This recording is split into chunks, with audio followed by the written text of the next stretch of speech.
के लिए इशारे की भाषा चल सकती है। तो कलयुगी मनुष्यों की रस्म रिवाज अलग है और सतयुग की रस्म रिवाज अलग है। उनका है विषय सागर में गोता खाने की रस्म रिवाज। किनों की? कलयुगी मनुष्यों की। यादव संप्रदाय कौन से युग में होता है?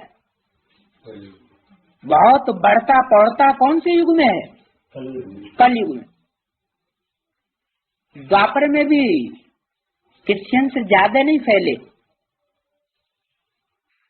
ज्यादा फैले कब? कलयुग के अंतिम 100-150 वर्षों में क्रिश्चियन से सारी सृष्टि पर फैल गए, जिन्होंने एटम बम बनाए।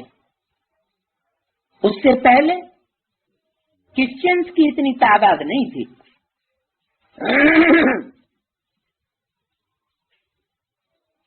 तो कलयुगी दुनिया की विषय सागर में गोता खाने की रस्म रिवाज है। यह विष खाना तो मीरा को भी पसंद नहीं था, लेकिन पसंद तो नहीं था, फिर क्यों पिया? है? भगवान रक्षा करने वाला था। हाँ, ये श्रद्धा विश्वास था कि मेरा रक्षक भगवान है, तो विष भी हमारा कुछ बिगाड़ नहीं सकता। तो भावना श्रद्धा में बड़ी शक्ति होती है। मीरा को पसंद नहीं था विष पीना, लेकिन ऐसी होतव्यता समझ ली कि ऐसी होतव्यता है तो हम पी लेते हैं। तो वो विष भी क्या बन गया? अमृत बन गया। मीरा के ऊपर कोई असर नहीं पड़ा। अभी तुम कितनी मीराएं हो? वो तो एक मीरा थी। क्या? कैसी मीरा? विष पीने वाली। वो तो एक मीरा थी भक्ति मार्ग में, और तुम हैं? बहुत हैं। कब? कहाँ? अभी मैंने कहा संगम युग में। विष किसे कहते हैं? काम विकार को।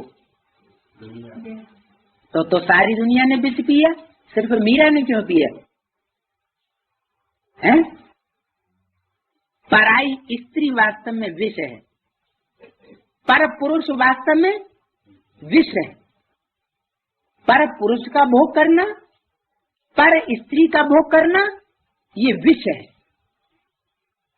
अब पर स्त्री कौन और पर पुरुष कौन है? अपनी स्त्री कौन और पराई स्त्री कौन है? स्त्री माना रचना। किसकी रचना? स्त्री किसकी रचना हुई? भार्या किसकी रचना हुई? बच्चों की भार्या रचना हुई। पति की। पति की रचना है पत्नी। तो रचना को किसके कंट्रोल में होना चाहिए? पति के कंट्रोल में होना चाहिए। जैसे चलाए वैसे चले, हर कार्य में सहयोगी बने। पाप का कार्य है तो भी सहयोगी, पुण्य का कार्य है तो भी सहयोगी, क्योंकि जीवन में सहयोगी नहीं बनने का उसने वायदा किया हुआ है। रचना रची ही इसलिए जाती है कि रचयिता बाप का सहयोग करे। इसलिए मुरली में बोला हुआ है कि वो रचना रचना नहीं जो रचयिता के कंट्रोल में न हो। अच्छा, रचना रचयिता बाप के साथ रह करके या पत्नी पति के साथ रह करके उसके डायरेक्शन पर उल्टा कर्म करेगी तो पाप किसको लगेगा? पति को लगेगा या पत्नी को लगेगा? पत्नी को लगा। पत्नी को लगेगा, पति को पाप लगेगा। पत्नी को पाप नहीं लग सकता। क्यों नहीं लग सकता? डायरेक्शन पति का है, लेकिन किया किसने है? पत्नी ने किया, तो पाप नहीं लगना चाहिए। हत्या की किसी ने, हत्यारे ने, और कराई किसी ने, तो हत्यारे को दंड नहीं मिलेगा है? दोनों को दंड दिया जाता है। फिर यहाँ एक को दंड देने की बात क्यों? पत्नी को दंड क्यों नहीं मिलेगा है? ऐसे ही बात कैसे? पत्नी कर दिया ना है?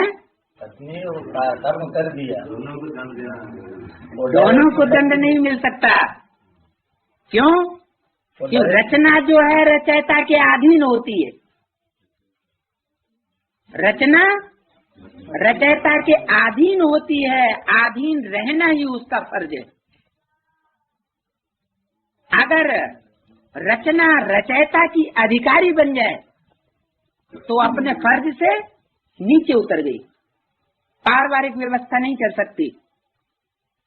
पारिवारिक व्यवस्था में एक मुखिया, वो मुखिया जैसे जिसको चलाएगा वैसे चलना पड़े, नहीं तो अलग हो जाओ, अपना अलग परिवार बनाओ।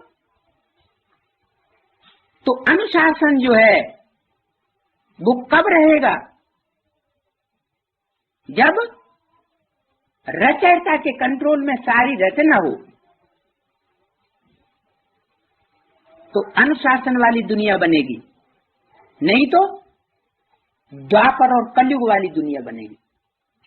दो दो मतों वाली दुनिया बनेगी, दो दो भाषाओं वाली दुनिया बनेगी, दो दो राज्यों वाली दुनिया बनेगी, अनेक प्रकार की धारणाओं वाली दुनिया बनेगी। एकता वाली दुनिया नहीं हो सकती। तो पहली शर्त है रचयिता के कंट्रोल में रचना को रहना पड़े। लेकिन मूल रचयिता सृष्टि का कौन है? शिव बाबा। वो तो सिर्फ कहने के लिए होते हैं पति परमेश्वर, वास्तव में वो कोई परमेश्वर होते नहीं हैं। क्या वो कोई परम ईश्वर होते हैं क्या? वो परमेश्वर होते नहीं हैं। लेकिन कहाँ की यादगार ये चली आ रही है? ये संगम में परमात्मा बाप आकर के सब सजनियों का साधन बनता है। तो सब सजनियों को एकता के सूत्र में बांधने के लिए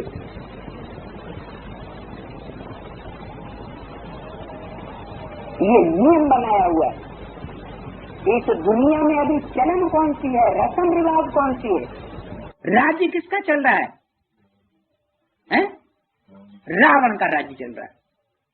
तो रावण के राज्य में सब विषय वैतरणी में, नदी में गोता खाने वाले हुए, या कोई ऐसे भी हैं जो गोता खाने से बच जाएंगे? चाहे ब्राह्मण हो इस समय, चाहे कोई भी हो। पुरुषों की तो बात ही छोड़ दो, क्योंकि पुरुषों को तो कह दिया क्या, सब पुरुष क्या दुर्योधन दुशासन, वो तो अपने को कंट्रोल कर ही नहीं सकते बेचारे। पुरुषों की तो सबसे बड़ी कमजोरी हो गई स्त्री, उनकी तो बात छोड़ दो। अब रहे कौन? बात आकर के किसको आगे बढ़ाते हैं? कन्या माताओं को। किस लिए आगे बढ़ाते हैं? कि कन्या माताएं जो हैं वो हिम्मत कर सकती हैं। अगर उनको संरक्षक सही मिले तो कन्या माताएं आकर के इस समय बता दी मीरा कैसे? जो बांधेली माताएं हैं, बांधेली माताओं ने अपना पति किसको माना हुआ है? परमेश्वर को। तो जब बुद्धि दूसरी तरफ चली गई तो बुद्धि से सरेंडर किस तरफ हुई? परमेश्वर की तरफ। और परमेश्वर की तरफ सरेंडर हुई तो जो बुद्धि से सरेंडर हो जाएगा, मन बुद्धि जहाँ लग जाएगी तो तन और धन कहाँ जाएगा? तन धन भी वहीं जाएगा। अगर किसी का तन और धन दूसरी तरफ जाता रहे बड़े प्यार पूर्वक और ये कहे कि हमारा मन बुद्धि से तो हम परमात्मा के ही है, तो ये झूठी बात है या सच्ची बात है? तो ये झूठी बात हो गई। तो बांधेली माताओं तो मीरा है ही, क्योंकि परवश होकर के उनको विष पीना पड़ता है। अब रही कन्याओं की बात, तो बोला हुआ तुम सब मीराएं हो, सो क्यों बोला हुआ है? तुम सब मीराएं हो तो फिर वो कन्याएं भी उस लिस्ट में आ गई क्या? यहाँ बोलने की फ्री है, ऐसे नहीं कि अंदर से कोई बात अंदर से रखना है, फ्री होकर के बोलो। यहाँ अगर थोड़ा सा भी शिकन रह जाएगा संकल्प में तो बाहर जाकर के चौड़ा हो जाएगा। हैं? हाँ, नहीं, कन्याएं तो बंधन में नहीं है, कन्याएं तो फ्री है ना, चाहे तो विष न पिए, बाप की ही बन करके रहे क्या? लेकिन यहाँ ये क्यों कहा कि सब मीराएं हो, तुम सब इतनी मीराएं हो? ये नहीं कहा सब मीराएं हो, कहा अभी तुम कितनी मीराएं हो। वो तो एक मीरा थी, अभी तुम सब मीराएं हो। ये क्यों कहा कि अभी तुम सब मीराएं हो? हैं? कलयुग लोक लाज कुल की मर्यादा पसंद नहीं करती हो।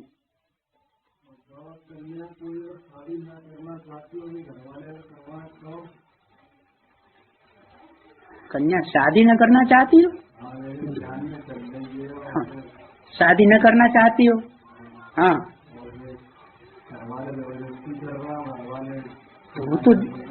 वो तो कंसी जरासंधियों के बंधन में हो गई। अगर वो अपने को कन्या समझती है और बाप का ज्ञान सुना हुआ है तो उसको समझना चाहिए कि मैं तो निर्बंधन हूँ, मैं बंधन में क्यों फंसूं? दौड़ आएगी बाप के पास।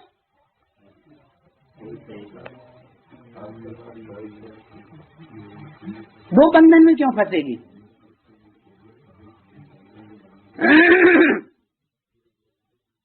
तो कलयुग लोक लाज कुल की मर्यादा पसंद नहीं करती हो। कलयुगी कुल की लोक लाज मर्यादा कौन सी है? हैं? हाँ, विवाह करना है, शादी करना है। तो वो तो दुनिया भी लोक लाज कुल की मर्यादा हुई कि शादी करके रहना जरूर है। क्यों? क्योंकि इस कलयुगी दुनिया में कोई भी अबला बिना पुरुष के संरक्षण के सुरक्षित नहीं रह सकती। वो व्यभिचारिणी वैश्या जरूर बनाई जाएगी। नहीं समझ में आ रहा है? क्योंकि बाबा ने वाणी में बोला हुआ घर घर में वैश्यालय। ये संबंधों की जो परंपरा चल रही है खास भारत में, ये देवर है, ये भौजाई है, ये नंदोई है, तो ये सब दूषित परंपराएं चल पड़ी। बाबा तो कहते हैं भाई बहन में भी क्या हो जाता है, कुछ दृष्टि हो जाती है, भाई भी बहन को गंदा कर देता है, बाप अपनी बच्ची को गंदा कर, ऐसे ऐसे केसेस हुए हैं। तब बाबा ने वाणी में बोला हुआ है, मामा अपनी भांजी को गंदा करता है, गुरु अपनी चेली को गंदा करता है, तब क्या करना पड़े? तब वैश्या हुई ना। तो घर घर में वैश्यालय।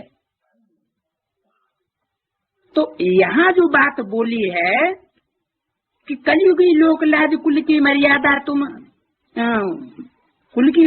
तुम पसंद नहीं करती हो। कौन सी मर्यादा पसंद करती हो? हैं? शादी करना। शादी करना पसंद करती है? हाँ, जो बाप की मर्यादा है। बाप की मर्यादा क्या है? हमारे ब्राह्मण परिवार में कन्याओं के लिए लोकलाज कुल की मर्यादा कौन सी है? पवित्रता। कैसी पवित्रता? कैसी पवित्रता? मन से